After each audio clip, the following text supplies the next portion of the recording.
Assalamualaikum warahmatullahi wabarakatuh. Pertama-tama marilah kita panjatkan puja dan puji syukur kehadirat Allah Subhanahu wa taala yang mana telah memberikan kita kesehatan baik jasmani maupun rohani. Kedua, salawat serta salam tetap terlimpah curahkan kepada Nabi besar Muhammad sallallahu alaihi wasallam.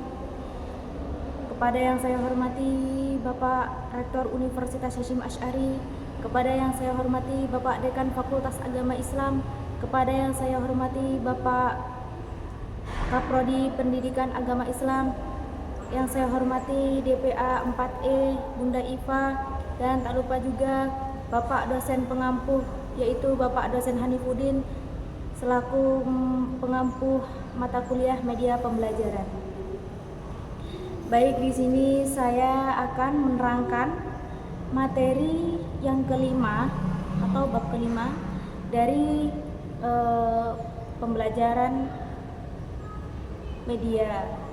Yang pertama yaitu bisa dilihat peta konsep saya.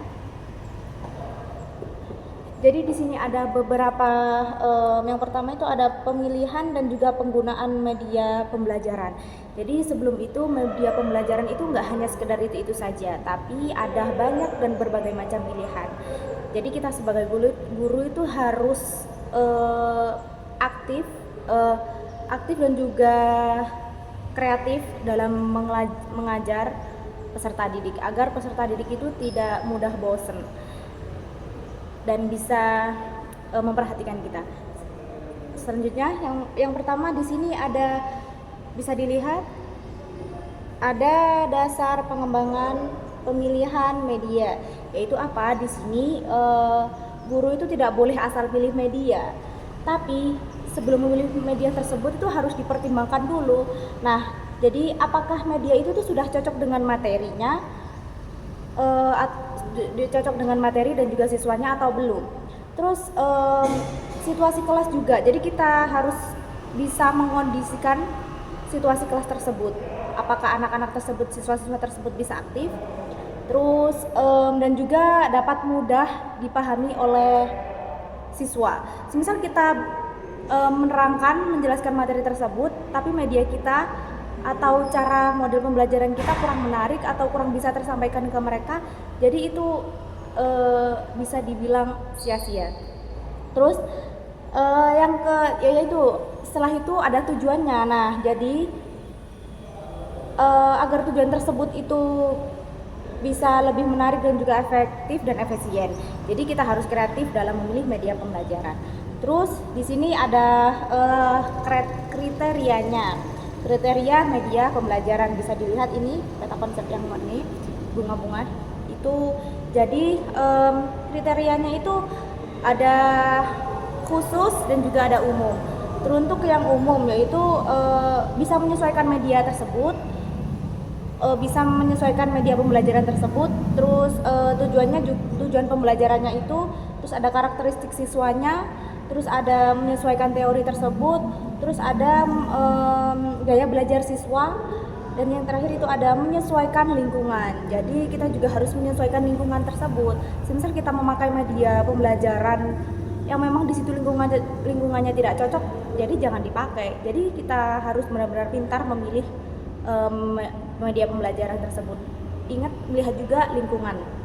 Terus ada kriteria khususnya di sini bisa dilihat, yaitu mudah diakses. Jadi jangan yang menyulitkan kita dan juga siswa. Jadi yang gampang dan mudah diakses saja. Terus ada biayanya juga. Jadi biayanya nggak mahal gitu ya.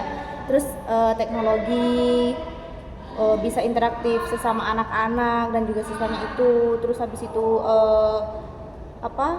di sini ada pengorganisasian media tersebut itu, media pembelajaran tersebut itu apakah bisa sampai ke mereka. Terus contohnya yaitu di sini bisa ketika ada materi praktek sholat jenazah. Nah, di situ kita juga harus menyesuaikan materi dan juga lingkungannya, apa juga cocok atau terkondisi gitu. Jadi ini juga harus kita lihat gitu.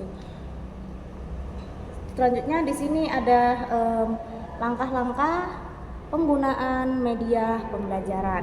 Langkah-langkah penggunaan media pembelajaran ada beberapa. Yang pertama yaitu kita harus mempersiapkan sebelum mempraktekkan ke anak-anak atau menyampaikan ke anak-anak, kita harus ada persiapan materi, kita harus benar-benar siap dan mempersiapkan tersebut sebelum kita menyampaikan ke siswa. Terus ada pelaksanaan. Nah, setelah kita mempersiapkan, kita melaksanakannya. Jadi bisa disebut juga dengan kita langsung mempraktikkan. Terus setelah habis mempraktekkan atau pelaksanaan tersebut itu, jadi kita ada evaluasi apakah media pembelajaran tersebut itu cocok dan efisien untuk anak-anak gitu. Bisa juga disebut dengan tindak lanjut gitu ya. Ini di sini tindak lanjut dan juga evaluasi seperti itu. Terus yang terakhir di sini ada prosedur perencanaan media pembelajaran. Jadi nggak asal-asalan saja. Jadi harus ada prosedurnya biar terlaksana dengan baik dan bagus. Yang pertama yaitu ada perumusan tujuan. Terus ada perumusan materi juga. Jadi tujuannya itu seperti apa, untuk apa, dan perumusan materinya juga seperti apa. Terus ada perumusan alat pengukuran keberhasilan. Jadi ada alat pengukuran keberhasilan, apa media tersebut berhasil disampaikan ke siswa-siswa, seperti itu, ke murid-murid. Hanya ini saja yang bisa saya sampaikan di materi kelima ini. Di sini saya mengambil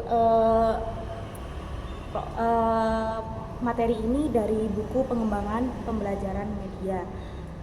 Di sini dari halaman 39 sampai halaman 49 bab 5. Baik, hanya itu saja yang bisa saya sampaikan, kurang lebihnya mohon maaf. Wassalamualaikum warahmatullahi wabarakatuh.